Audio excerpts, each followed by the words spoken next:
today is a great band from Puyallup, and they've been storming around the scene for quite some time. In fact, we've gotten a lot of good reviews from other bands who have been in here, so they're like a band's band. And our guest today, Roman Holiday. Let me go around and introduce everybody. We have Nick, Daniel, Emerson, and Shane, all Roman Holiday. Guys, welcome to the Northwest Convergence Zone. Thank you. Yeah, thanks for having us. Yeah, well, thanks for coming in. Well, first of all, let's start with the name, because those, like Joe and myself, have been around for a while. We associate Roman Holiday with the film. Mm-hmm. And where did the name come from, the film, or was this, did you guys all go on a holiday to Rome? How did this come about? I wish. Ultimately, I think it came from the film. Yeah. Have you seen Audrey Hepburn? Absolutely. Okay. Yeah. Then you know why we got the name. Yes. That would be a good holiday. Yep, that would be a great holiday. Rome or anywhere else. I don't care. We go to Chehalis. I'm not too worried about it. But so now tell us how long you guys have been together as a band, and tell us about the whole inception. Whose idea was it, and how did you guys come together? We've been Roman Holiday for about a year and a half now. But played together for years before that. So I think myself and Emerson and Nick played since we were kids, and then just a few years ago wanted to start something a little more serious. And I've been working at a recording studio downtown, and the owner of the studio and myself have been talking about starting a project just to kind of pour all of our resources into. And this was it. So I brought the guys in, and we jammed a few times, and the owner really loved it. And so since then, it's become a bit of a kind of a house project, and which has really been a blessing to have all of the resources there, and it's kind of helped us move really quickly. So now, are you guys all from around here? Did you guys grow up here, or are you guys from all over the South Sound, or some from Seattle? Where are you guys from? Everybody but Nick. Nick came from Eastern Washington. Actually moved over here to play bass for the band. Is that right? Yeah, he did. Nick, so where'd you grow up? Yeah, I grew up in the Tri-Cities. Actually, Shane is originally from over there, too. Our parents were friends before we were born. And then his family moved over here early on. And then, after I got out of high school, they needed a bass player, so I moved up here. Great. Well, something's going on down in the water in Puyallup, because there's a lot of talent and stuff down there. And I think in the South Sound in general, which is one of the reasons we have all you guys on. And I'm just curious, you say you've been together about a year and a half, so forth, and things have kind of skyrocketed for you guys. You guys, a lot of bands labor, and, a year later, they're like, reassessing whether they should even be together or going or anything. Yeah. Do you guys have a goal in mind? Do you guys have like a step process where you evaluate yourselves, or are you as surprised as a lot of people are at the success you guys have had so far? Yeah, I think the biggest thing was, the fact that we're in the studio. It's kind of greenhoused us. We've done things the right way, I think. Overall, it's just, so we have done more than most bands have done in a year and a half, and we've been lucky to do that in the studio. And I think we set out with specific goals in mind. I know a lot of people who enjoy playing music and just start a band to start a band, but when we went into this, we knew we wanted to make it. We love music, and that's our passion, but we wanted to make it a life and a career and a business in a sense, So we went into it almost with a checklist of things that needed to happen over a period of time, and actually, just as of the last few months, we're kind of at the end of our road, which is exciting because we feel like that means something bigger needs to happen. But it's a little bit unnerving because we're not sure where to go now. Time to make a new checklist. Exactly. Yeah, I guess so. We need some help, which is a good thing. We're gonna start looking for kind of what that next step is. Perfect. Right now, so. All right, our guest today, Roman Holiday. Let's go into one of their tunes, and this is also a great video that's on their MySpace page, where you can get a link off of our homepage to it. Title of this track is called "I Think It's Her."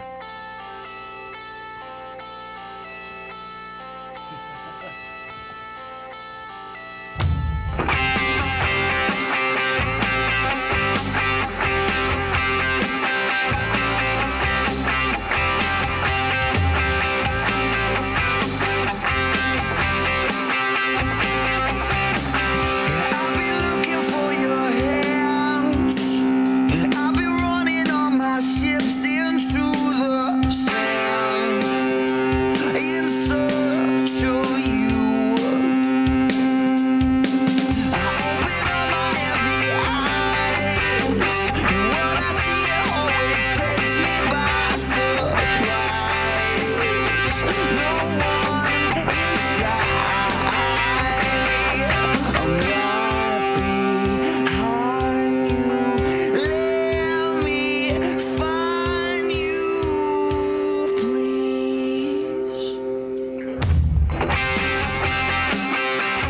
our guest today, Roman Holiday, and that song is titled "I Think It's Her."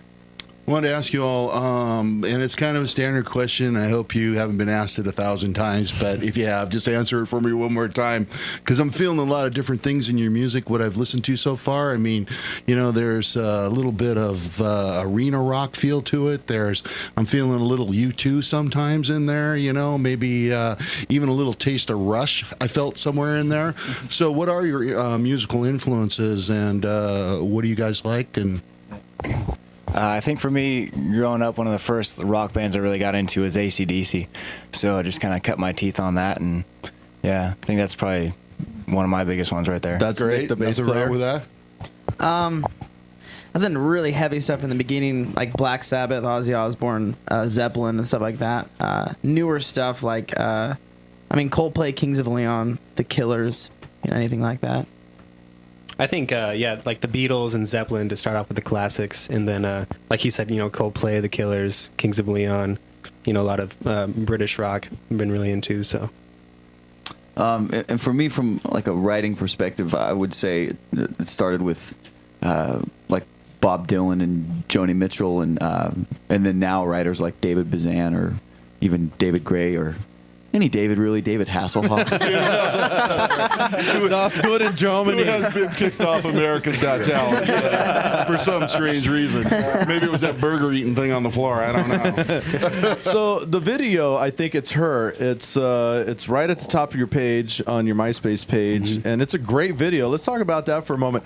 How does a video come together for you guys? Is this a concept that you have, and then you hire somebody and you tell them this is what we're thinking, or did you hire somebody and they listened to it and then they said, I got these ideas, and then you give a thumbs up? How does it all come about? It's so much not as cool as that sounds. I think it was very much so. It was the first single that we pushed, and we thought we probably should have a video for it. And we had just had a buddy of ours he's actually a photographer, but he does a lot of video stuff just for fun, and he thought, I've never done a music video. Let's just give it a whirl, and we turned out amazing. We were really pleased. No, it's very good. I like the whole standing in the field thing. With your well, amps and the stuff concept. around. I mean, it had definitely some thought into it. Although Daniel's right, it did definitely come from like a thought of like, we should probably have a video.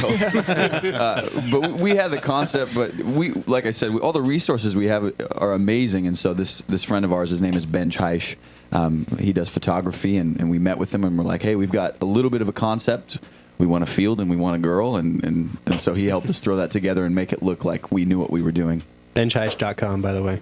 Check it out. So far as you guys have been together and been out playing gigs and at different venues and so on, any favorite places you guys like to play so far that you like going back to and being there? I think we really like the Crocodile. We just played there a couple months ago. One of our favorite Seattle venues. We just played the High Dive. That was a favorite. Chop Suey. Those, as far as local favorites, we played the Whiskey A Go Go in L.A. Cool. On our That was by far the coolest one. Hallowed ground there. God, it was so cool. It definitely had a feeling of history Just being in there. Even the professionalism was just outdid any other venue that we've played. So the name of your EP is titled Roman Holiday, and I've also just on your Facebook and your MySpace and so forth, a lot of the photographs and the videos and everything, very artistic. I get a real arts feel from your band. I mean, the music is great. It stands on its own, and it's beautiful. And like you said, it has sort of this ethereal sort of arena, big sound, Super layered sound, melodic, very good very stuff. melodic. But the artwork and stuff behind it, a lot of bands try to be artistic. A lot of bands, or they try to be anti that or so forth. But it seems like you've kind of accepted that and put it out there. Who's the driving art force behind you guys? Man, we're the one thing that we're very lucky about is we're just all. We're all pretty artistic, I guess, and just the people we surround ourselves with, our producer Mark, and even just other people that work in the studio. We're just all very good about just feeding off of each other and ideas, and I think we're really open to ideas. I mean, like the album concept with the girl painting the picture, and if you open it up and all the other shenanigans going on, it was literally just one night of us just writing down just stuff on a piece of paper and then just doing it. And I'll say we the producer that we work with at the studio, his name is Mark, and his brother does graphics, and so he's helped us bring a lot of those things to fruition. And so we'll have these ideas. Something we set out to do is almost to create like a bit of a Roman holiday world in a sense. We wanted to have like a different feeling, almost like an unpinpointable era.